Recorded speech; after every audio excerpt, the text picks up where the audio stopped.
오늘 함께 보신 말씀은 역대상 21장 1절에서 17절 말씀입니다. 역대상 21장 1절에서 17절 말씀입니다.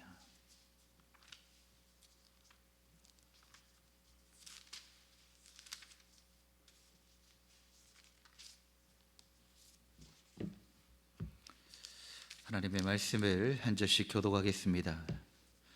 사탄이 일어나 이스라엘을 대적하고 다윗을 충동하여 이스라엘을 계수하게 아니라 다윗이 요압과 백성의 지도자들에게 이르되 너희는 가서 베르세바에서부터 단까지 이스라엘을 계수하고 돌아와 내게 보고하여 그 수요를 알게 하라 하니 요압이 아뢰되 여호와께서 그 백성을 지금보다 100배나 더하시기를 원하나이다. 내 주 왕이여, 이 백성이 다 내 주의 종이 아니니까 내 주께서 어찌하여 이 일을 명령하시나이까? 어찌하여 이스라엘이 범죄하게 하시나이까 하나. 명령이 요압을 접촉한지라. 드디어 요압이 떠나 이스라엘 땅에 두루 다닌 후에 예루살렘으로 돌아와 요압이 백성의 수요를 다윗에게 보고하니 이스라엘 중에 칼을 뺄 만한 자가 110만 명이요 유다 중에 칼을 뺄 만한 자가 47만 명이라. 요압이 왕의 명령을 마땅치 여겨 메일과 베냐민 사람은 계수하지 아니하였더라. 하나님이 이 일을 악하게 여기사 이스라엘을 치심해 다윗이 하나님께 이르되 내가 이 일을 행함으로 큰 죄를 범하였나이다. 이제 간구하옵나니 종의 죄를 용서하여 주옵소서. 내가 심히 미련하게 행하였나이다 하니라. 여호와께서 다윗의 선견자 갓에게 말씀하여 이르시되 가서 다윗에게 말하여 이르기를 여호와의 말씀이 내가 내게 세 가지를 내어 놓으리니 그 중에서 하나를 내게 택하라. 내가 그것을 내게 행하리라 하셨다 하라 하신지라. 갓이 다윗에게 나아가 그에게 말하되 여호와의 말씀이 너는 마음대로 택하라. 혹 3년 기근이든지 혹 내가 석 달을 적군에게 대하여 만군의 칼에 쫓길 일이든지 혹 여호와의 칼 곧 전염병이 사흘 동안 이 땅에 유행하며 여호와의 천사가 이스라엘 온 지경을 멸할 일이든지라고 하셨나니 내가 무슨 말로 나를 보내신 이에게 대답할지를 결정하소서 하니 다윗이 갓에게 이르되 내가 공경에 빠졌도다. 여호와께서는 긍휼이 심히 크시니 내가 그의 손에 빠지고 사람의 손에 빠지지 아니하기를 원하나이다 하는지라. 이에 여호와께서 이스라엘 백성에게 전염병을 내리심에 이스라엘 백성 중에서 죽은 자가 7만 명이었더라. 하나님이 예루살렘을 멸하러 천사를 보내셨더니 천사가 멸하려 할 때에 여호와께서 보시고 이 재앙 내림을 뉘우치사 멸하는 천사에게 이르시되 족하다. 이제는 내 손을 거두라 하시니 그때 여호와 천사가 여부스 사람 오르난 타작 마당 곁에 선지라. 다윗이 눈을 들어 보매 여호와의 천사가 천지 사이에 섰고 칼을 꿰어 손을 들고 예루살렘 문을 향하여 편지라. 다윗이 장로들과 더불어 붉은 배를 입고 얼굴을 땅에 대고 엎드려 함께요. 하나님께 아뢰되 명령하여 백성을 계수하게 한 자가 내가 아니니까 범죄하고 악을 행한 자는 곧 나이니이다.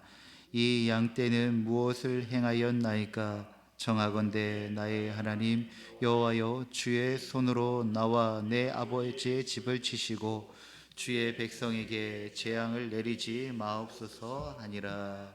아멘. 우리는 숫자에 민감합니다.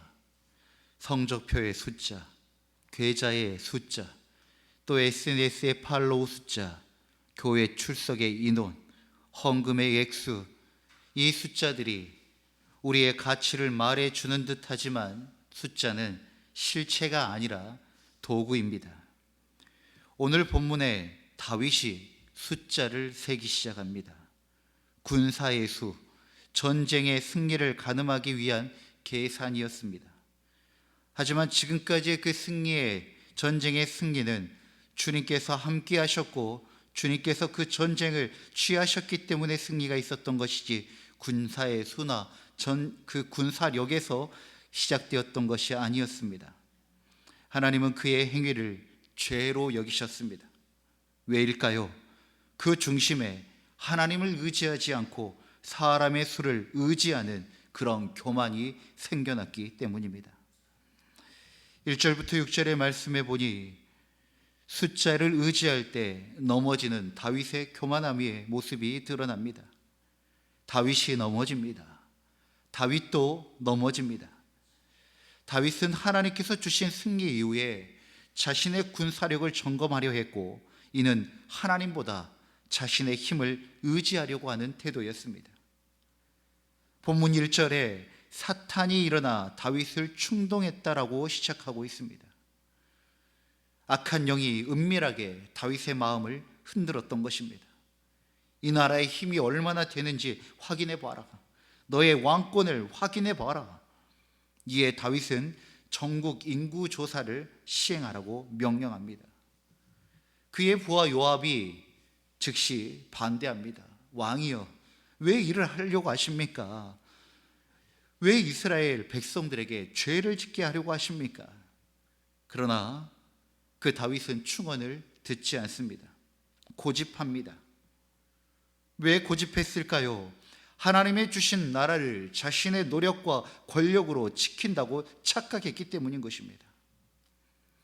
우리의 삶에서도 이러한 일이 일어나지 않도록 우리는 항상 깨어 있어야 합니다. 하나님을 의지하는 것보다 내 능력, 내 자산, 내 사람의 수를 세고 있지는 않는지, 몇 명이 모였는가, 얼마를 가지고 있었는가, 우리는 이처럼 보이는 거에 쉽게 영향을 받게 되어집니다. 그런데 이처럼 우리의 신앙이 하나님과의 관계 안에 있지 않고 세상의 수를 계산하기 시작할 때, 그리고 그 수로 무언가를 검증하려고 하기 시작할 때 우리는 반드시 넘어지게 되는 것입니다. 다윗의 실수는 세상의 기준이 얼마나 위험한지 우리에게 보여주고 가르치고 있습니다. 신앙의 본질은 하나님을 신뢰함입니다. 진정한 힘은 숫자가 아니라 하나님을 의지하는 믿음에서부터 나오는 것입니다.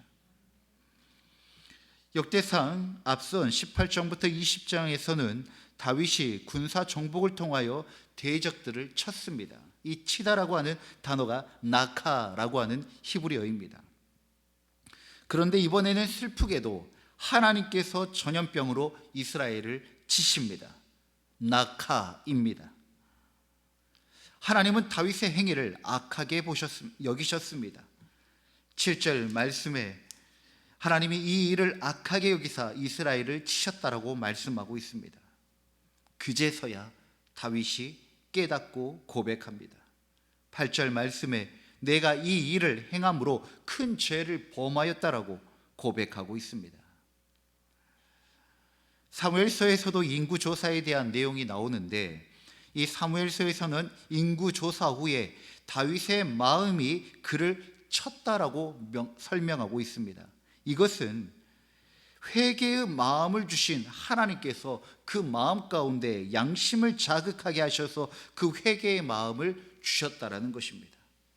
하나님께서 다윗의 마음을 치십니다. 그 양심이 하나님의 존재를 다시 느끼고 발동함을 통하여 회개의 영을 부어주셨다는 것입니다. 우리는 이 지점에서 한 가지 고민을 해볼 질문이 있습니다. 회개하는 자에게 하나님께서 은혜를 주시는 것일까요? 아니면 하나님께서 은혜를 주셨기 때문에 우리가 회개할 수 있는 것일까요? 다시 한 번 더 질문합니다. 회개하는 자에게 하나님께서 은혜를 주시는 것일까요? 아니면 하나님께서 은혜를 주셨기 때문에 우리가 회개할 수 있는 것일까요? 그게 그거지라고 할 법도 한 질문이지만 결코 그렇지 않습니다. 회개하는 자에게 하나님께서 은혜를 주신다면 그것은 자격 조건을 갖춘 자에게만 하나님의 은혜가 적용되는 것입니다. 그렇다 보면 하나님의 은혜의 무조건성을 잃어버리게 되는 것입니다. 하나님은 로마서의 말씀에도 분명히 먼저 우리를 향한 사랑을 확증하셨습니다. 즉 하나님께서 우리에게 은혜를 주셨기 때문에 우리가 하나님 앞에 나아가 회개할 수 있게 된다는 것입니다. 그 말은 즉슨 회개 역시도 우리 스스로 발동하는 것 같지만 회개 역시도 하나님의 일하심이라는 말씀인 것입니다. 그 과정 안에 우리가 할 수 있는 것은 바로 주님을, 우리 여호와 하나님을 인정하는 것에서부터 시작된다는 것입니다. 다윗이 다시 하나님을 하나님 되게 하고 다시 하나님을 인정합니다. 그렇게 되다 보니 자기의 일이 큰 죄라는 것을 깨닫게 되었다는 것입니다.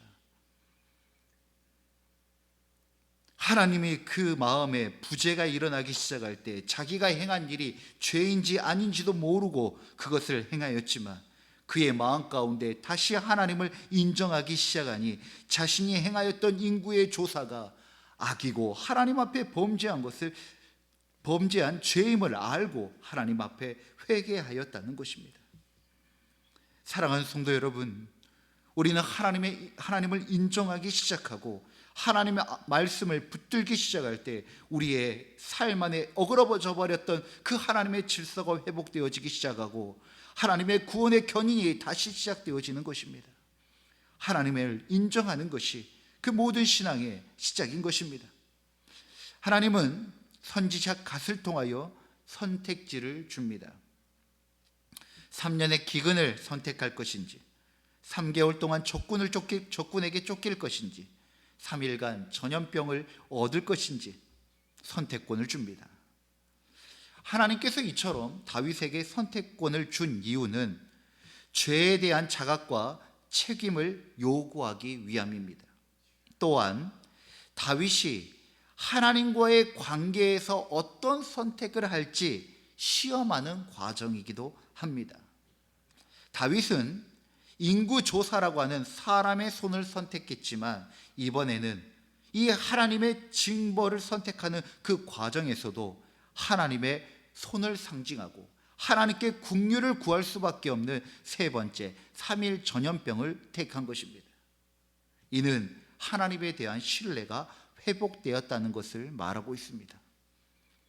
전쟁에서는 이스라엘이 적군의 처분을 받아야 하고 기근은 오랜 고통을 수반해야 하지만 전염병은 기간도 짧고 무엇보다도 하나님의 큰 긍휼로 재앙이 멈춰질 가능성을 기대했던 것입니다.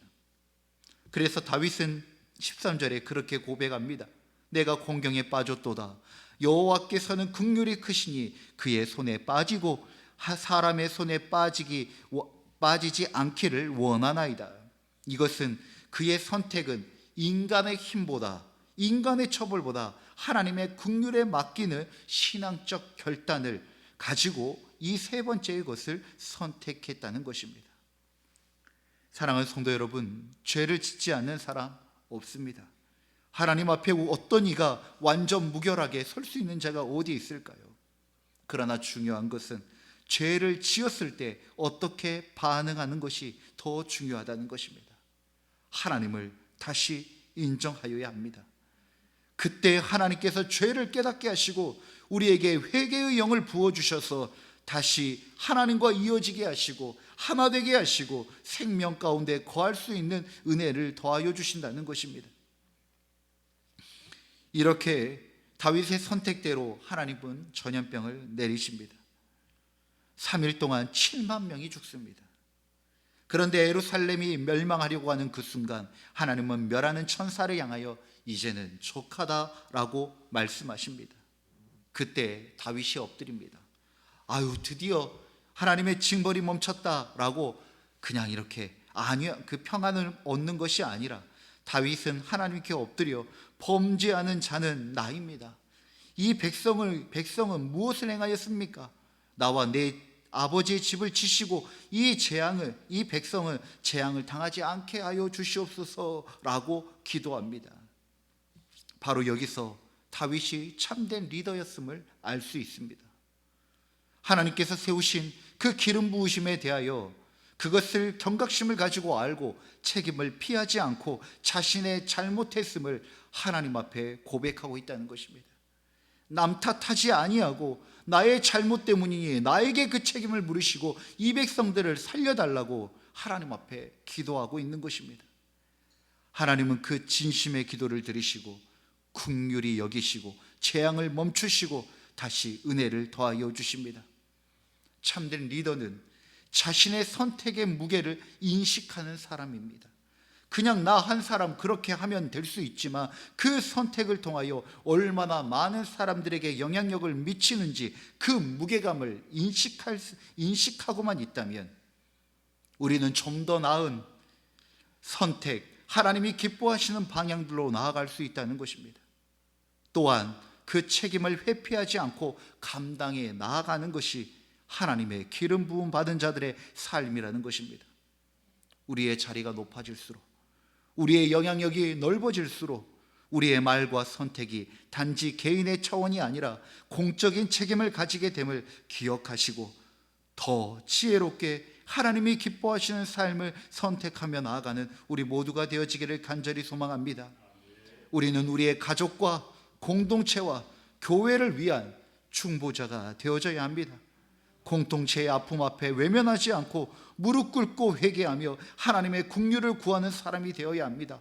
하나님, 내가 한 게 아닌데요, 나 때문이 아닌데요 라고 하면서 방관하고 회피하고 외면하는 것이 아니라 하나님께서 기름 부어주신 그 뜻과 의미를 알고 우리가 서 있을 자리에서 서 있고 기도의 끈을 놓지 않는 것이 하나님의 그 뜻과 하나님의 그 마음을 읽어내는 자들이라는 것입니다. 사탄은 다윗을 무너뜨리려 했지만 하나님은 다윗의 무너짐을 다시 회복의 디딤돌로 삼으셨습니다.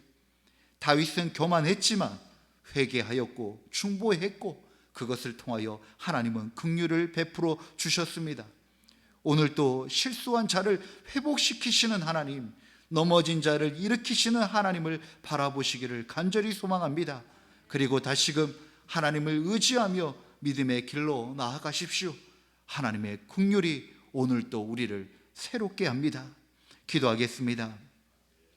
사랑과 긍휼의 하나님 아버지, 오늘 새벽 다윗의 인구 조사 사건을 통해 우리도 얼마나 쉽게 숫자와 세상의 힘을 의지하며 교만해질 수 있는지를 깨닫게 하시니 감사드립니다. 다윗도 넘어졌습니다. 승리의 왕도 하나님의 사람도 실수하고 실패할 수 있음을 보며 우리의 의로움이 아닌 오직 주의 은혜만이 우리를 붙들 수 있다는 사실을 다시 한 번 더 고백하게 하여 주시옵소서. 우리가 때로 계산하고 비교하고 하나님의 뜻보다 나의 생각을 앞세우며 살아왔음을 용서하여 주시옵소서. 주님을 신뢰한다고 고백하면서도 내가 쥔 숫자와 성과에 더 안도하고 의지한 저희의 연약함을 용서하여 주시옵소서. 오늘 다윗이 회개의 자리로 나아갔듯이 우리도 하나님 앞에 엎드려 회개하게 하시고 중보자의 심령으로 하나님 가정과 또 교회와 이 땅을 위하여 기도하는 우리 모두가 되게 하여 주시옵소서. 넘어진 자를 일으키시는 주님, 오늘도 그 손을 붙잡고 다시 일어나겠습니다. 주님의 긍휼은 오늘도 새롭게 하고 주의 인자하심은 아침마다 충만하오니 이 하루도 주의 손에 맡기며 겸손과 신뢰로 동행하게 하여 주시옵소서. 길과 진리요 생명 되신 우리 주 예수 그리스도의 이름으로 기도드립니다. 아멘. 주님이 가르치신 기도로 예배를 마치겠습니다. 하늘에 계신 우리 아버지, 아버지의 이름을 거룩하게 하시며 아버지의 나라가 오게 하시며 아버지의 뜻이 하늘에서와 같이 땅에서도 이루어지게 하소서. 오늘 우리에게 일용할 양식을 주시고 우리가 우리에게 잘못한 사람을 용서하여 준 것 같이 우리 죄를 용서하여 주시고 우리를 시험에 빠지지 않게 하시고 악에서 구하소서. 나라와 권능과 영광이 영원히 아버지의 것입니다. 아멘. 우리의 기도를 주님께 올려드립시다.